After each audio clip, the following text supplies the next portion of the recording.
Ron, congratulations. That turned into quite not a comfortable win, but you must have been worried after the first set. Yes, not about him, about me. Yeah, it's the same old story. Backstage, everything goes well, and I already knew every time when I put my first dart backstage, it was in. And then you come on stage and it's like 2 centimeters below, and then I was like, all right, you should have expected this, which I already was thinking about it. Then you need to adjust, and I used the first set for that. And I think that was a good mindset, because if you worried about the first set, how bad it was, you can't go in the second set and go like, all right, I'm fresh. No, you're worrying too much, and that's what I just didn't do. I was like, all right, there's a new set, let's go, and I felt a little bit better then, so that was a good thing.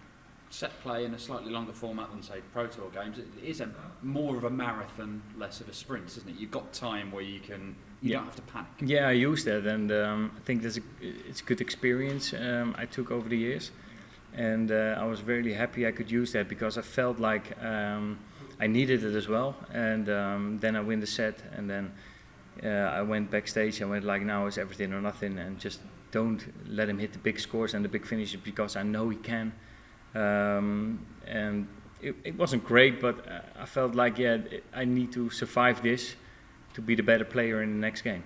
What was going on up on stage between you two? Because it seemed like you weren't happy with Boris during that. Well, in the beginning, the funny thing was, obviously he was a bit clicking with his darts, and you can do two things: moan afterwards, or say it directly when it happened. And that's what I did. And I said to George, "Can you ask to stop?" And he went directly, "All right, I will stop."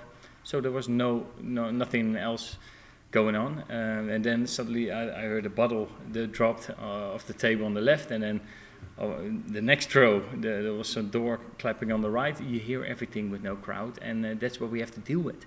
And that's what I had to deal with, and I'm glad I did. Can that affect the game? Because, I mean, if you want to pick an argument with a dart player, don't pick an argument with a dart player who might be able to throw you into orbit. I think it's the mental thing of the player himself. If some people with one click and they disturb and they throw the whole match away.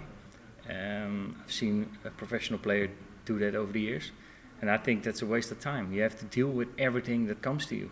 If it's a big score or a big finish or a door that claps or a bottle that falls, you have to deal with it, and you have to go on, and you have to be the winner on the end of the line. And that's what I was keep thinking, keep hitting the maximum scores and keep hitting your doubles, and you will be victorious in the end. And that's the only thing why I was here today. 3 years running now, you've made it through to the second round of the William Hill World Championship. A chance to go further for the first time, and it's another Dutchman you face next in Vincent. Yeah, I feel well. Not today on stage. You couldn't see it, but I feel better than ever. I feel really comfortable, really good. The practicing going well, and now I have to adjust to the stage, to the environment, and I hope the next game it will be there, and it's going to be cracker. Michael van Gerwen's obviously the number one in the world at the minute, and number one in Holland has been for some time, and by some distance, but there's a sort of battle behind him to be Dutch number two. You've not featured in it as heavily yet, but do you think you can get there?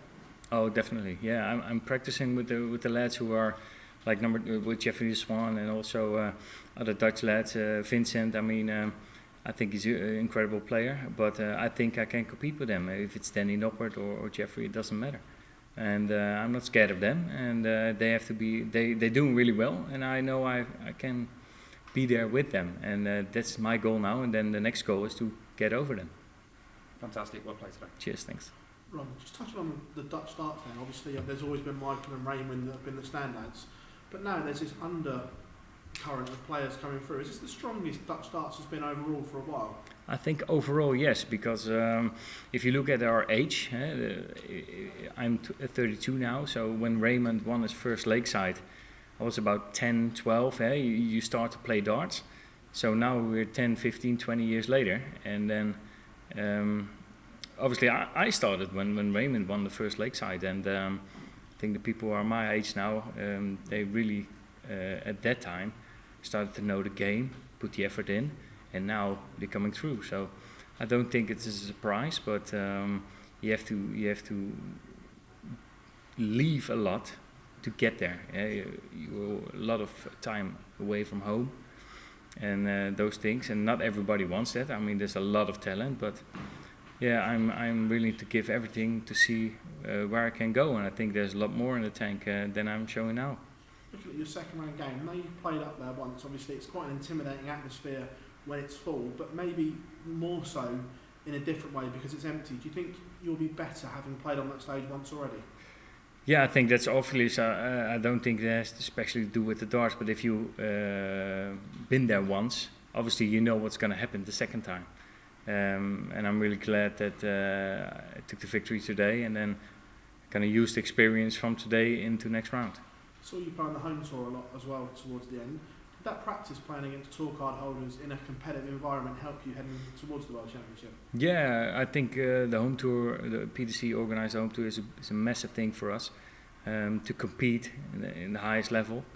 They're doing such a good job, and I think every player needs to appreciate that and compete. And I think you keep your practice, so that's a very good thing, and you can take it up stage. Well, pleasure as always. Cheers, thanks. Yeah, thank you. Just one from me, Ron. It's been a mixed year of results for yourself. We've obviously seen you on the home tour, as Phil said. How would you assess your year as a whole? Do you see it as a success? No, not really. I started off really bad. Obviously, when the COVID came, we didn't know what to expect. Then we did know, and then I started off weak. But if you look at the overall, I was growing every tournament. And in the end, I had a good run. I was really pleased with myself. I got the right setup and everything. And after that, obviously, I didn't make the Play Championship finals, but give me some extra training, which I used. I used the time to practice. And I feel really ready for the Worlds now, but I have to step up in the next game. That's obvious. You've been in the position of in the second round of the World Championship a few times now. Do you think you're in a better position now to make the third round than you have been before? Yeah, it depends all on me. I mean, I know I can beat the best. It's just the experience, the momentum as well.